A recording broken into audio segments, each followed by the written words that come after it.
started day 2. Dumpster came yesterday, so we had to cut the video a little short.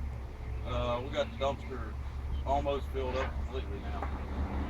But I didn't record this, but on the other side there, I took off all the siding. And it also had some brick siding on it that I needed to take off. I got most of it off. So I'll go back over it after I'm done. I got to take them the underlayment off as well, which some of it's kind of wrapped on this side, so I got to take this siding off first. So stay tuned. I'll try to get all this done today, and then hopefully start removing the roof by the end of the day.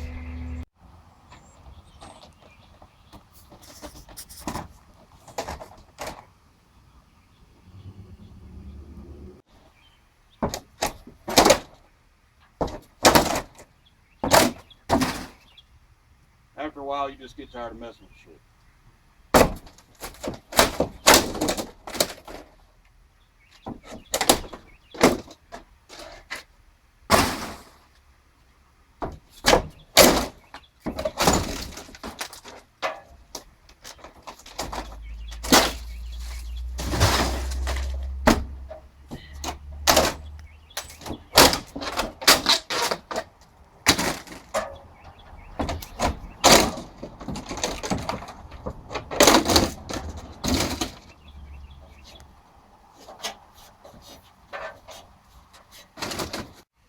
Alright, this side has been stripped of the underlayment besides what's right here. I did this side as far as siding goes a couple days ago before we even started gutting. I got one more side over here to complete. Let's see how quickly we can complete that.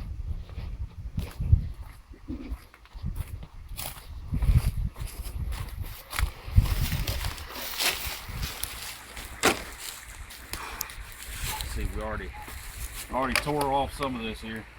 I was able to get down about 4 layers. See if we can take her off.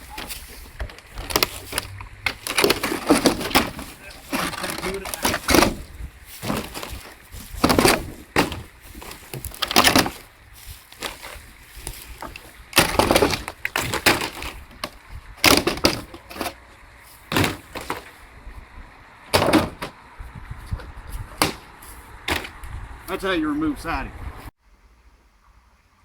Alright, so we're to the point now where we're going to start tearing off the walls after we move all this drywall to the dumpster. So this might take a little while.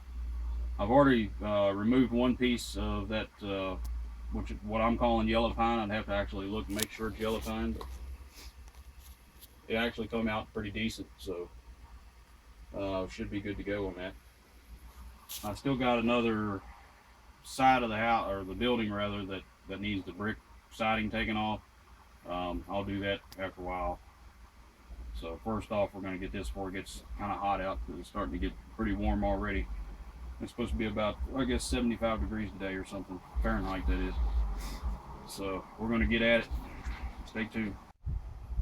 Alright, so this is what the outside looks like after we strip the underlayment and the siding off of it. I've already removed one piece, as I mentioned in the other video. They come out pretty nice. Most of these are tied in up high, so either we're going to end up taking this part off first, or just break them off up there and then cut them. Whatever's going to be quicker, I don't know. These here are going to be a pain to take off. I don't know what kind of nails they got in there, but they hold pretty good, unlike things today. Nails today aren't as good as what they used to be. So anyway, stay tuned. We're going to haul all this drywall into the dumpster like I mentioned previously. Broke out Willie the barrel. Speed up this process a little bit.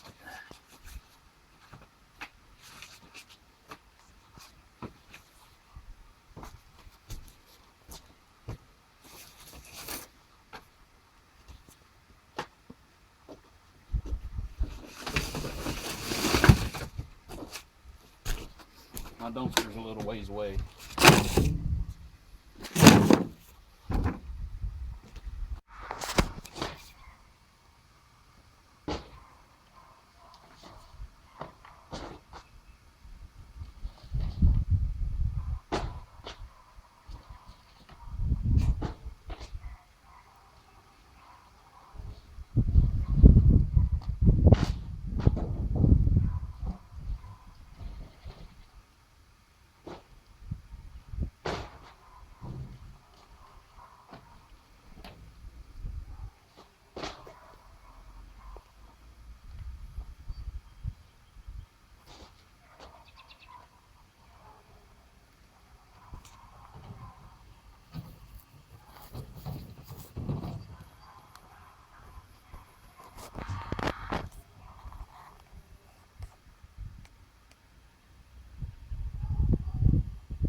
It looks like I actually was able to get that soffit area removed pretty good.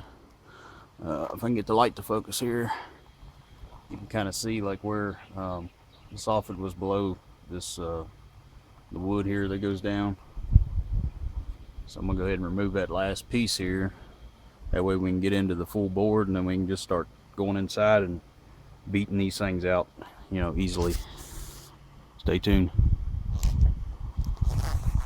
The wifey's down there removing the retaining wall.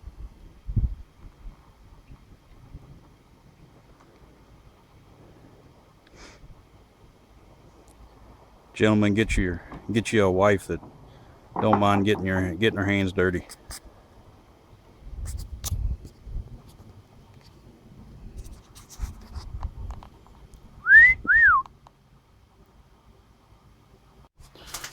All right, so the way this building is tied in together, you got your ceiling rafters there that are separate from your roof, well, your ceiling joists that are separate from your roof rafters, and the ceiling joists are tied into the top plate. So we can take and remove the roof separate from the walls, and the walls are going to stay, you know, together and intact because the ceiling joists are tying the walls together. So what we can do is, you know, basically do reverse construction here. So we're going to take the boards off the side of the wall, and we're going to go ahead and remove the rafters afterwards, the ceiling or the roof rafters and all the boards, which I'm sure is going to be an interesting task.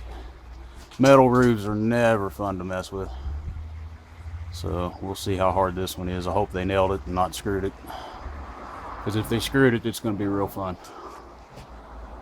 Nails, at least I can beat them back out. If it screws, I'm going to have to cut the thing up. So, but yeah, I mean, those boards go all the way up there, so it looks like it's going to be able to salvage a lot of that, I hope. All right, guys, stay tuned. All right, so the best way I figured out how to do this, you know, without damaging the boards, take the flat end of this, hit them up against these boards, knock the nails out. So I'm just going to go ahead and demonstrate here.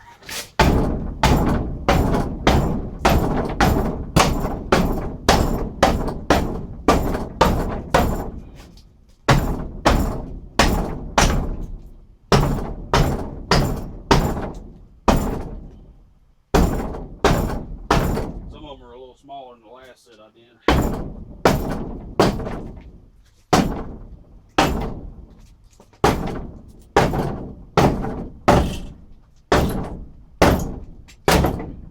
You can tell when they get loosened up because they just spring out like it.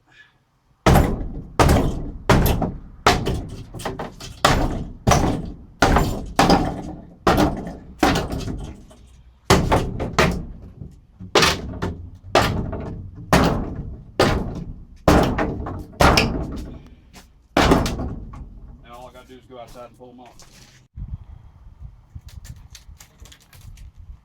I've noticed the ends kind of want to break because the ends were nailed in. I've been trying to be as easy as I can with them. Kind of wiggle them out. Here's my pile so far.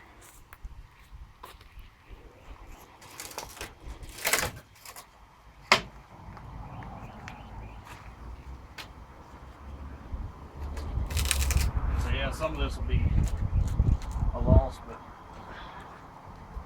I'll be able to salvage a lot of it. It looks like they used like 12 penny nails or something to drive these little boards through.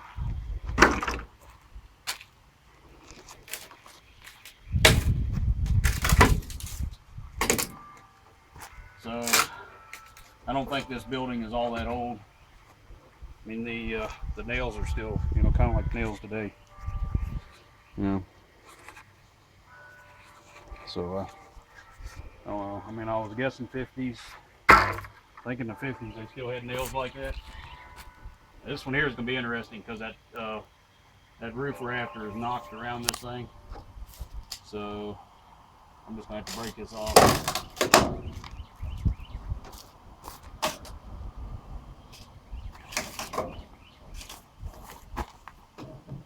I can tell that had some termites get a hold of it anyway. That's one other reason why we wanted to tear it down, because there's some softwood there, which is actually from termites. Termites were eating it up. They love pine.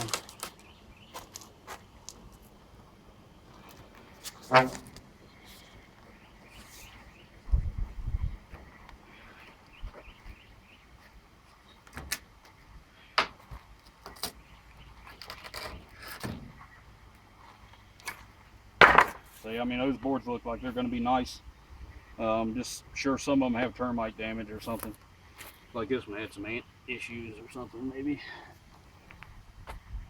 So, I mean, there's going to be a few that's going to be lost, but it looks like a lot of them are still in good shape. Stay tuned. Yeah, here's some termite damage in the lower section of the building. It's even on the boards here too.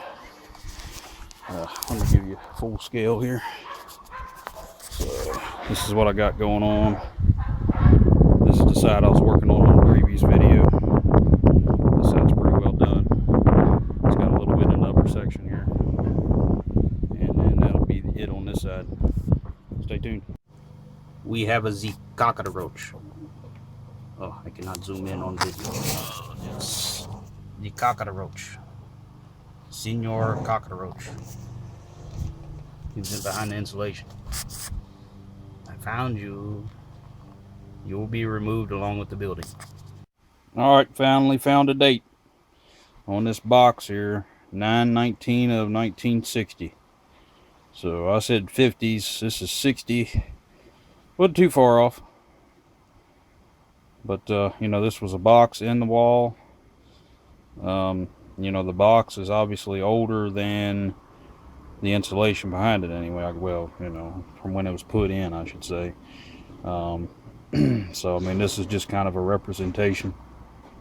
We know that the drywall was put on after this date, for sure. So, alright guys, stay tuned. Alright, I've located another date in the wall. It would be December 1964. So looks like this building was probably built in the 60s, possibly around 1970. So we got a rough date on the building. Actually 12/2/64. I wonder if that's possibly the date right there too. So it'd be the 2nd of December of 1964. Stay tuned. Wifey's going to town on the retaining wall. As long as the screws will cooperate with her. Use decking screws for this retaining wall. It's just makeshift, but they are a pain to back out sometimes. I know exactly where she's coming from. Been there.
Warm now.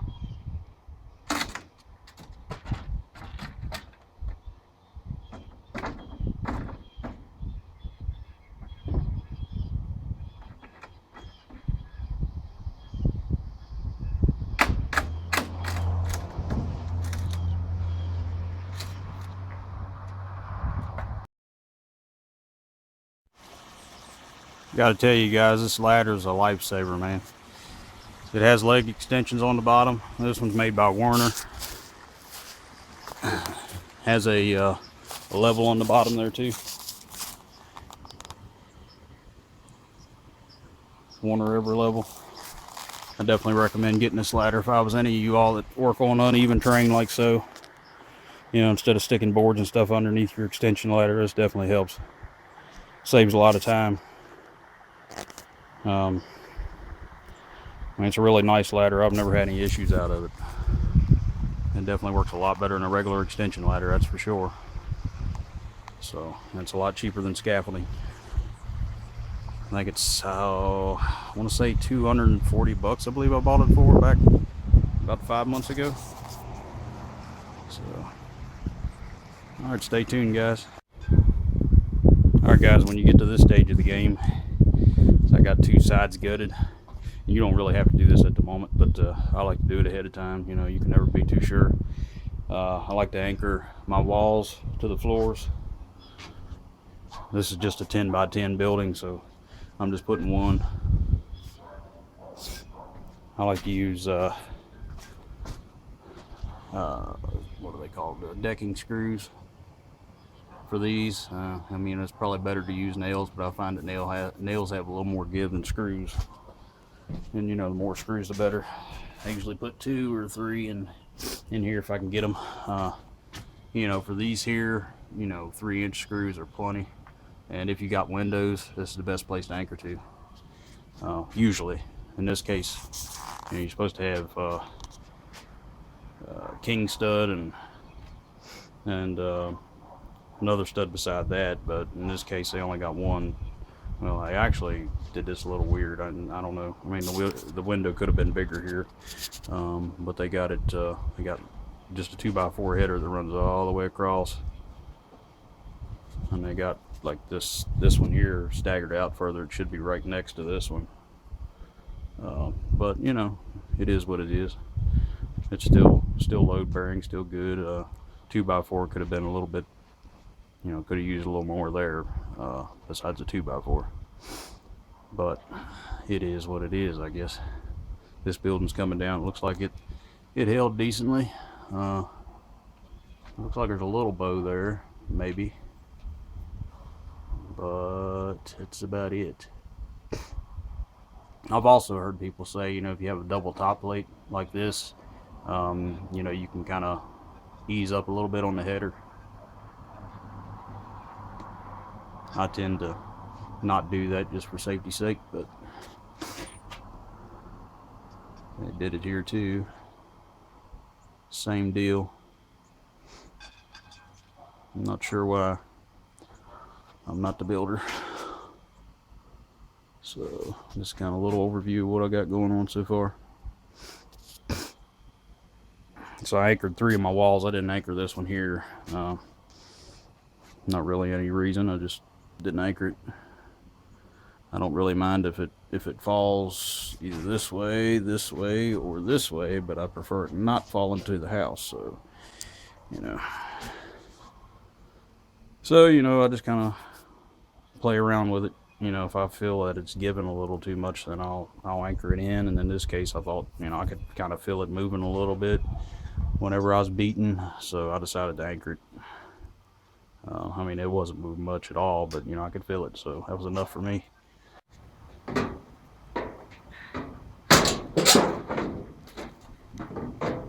How to remove old tin roofs 101. Please God, don't let me fall.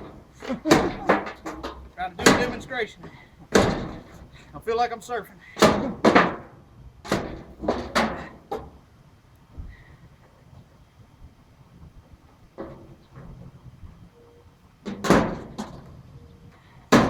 Do not try this at home.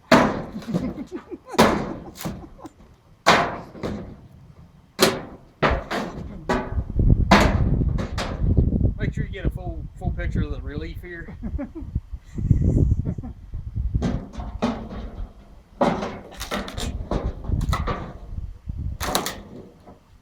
Step 1, do not be afraid of heights.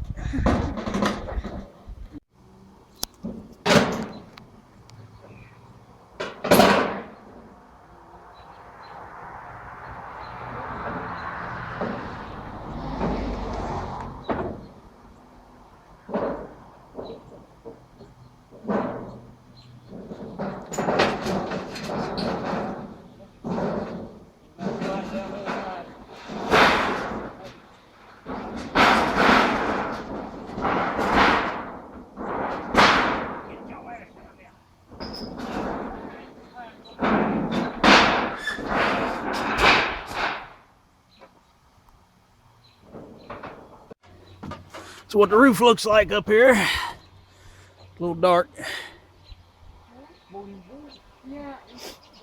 These are actually in better shape than what it looks like in the video. Do better one tomorrow, but it'll be day 3 of the video. A little bit of ant damage or something there. There, that's more like what it looks like. It's all pine, I think. All the metal's all finely. Yeah, it's a little dark.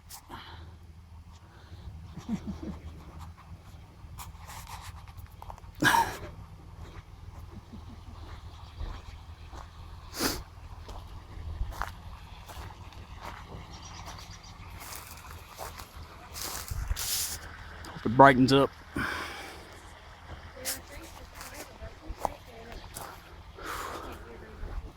Basically, empty walls. Ceiling's off. The roof rather.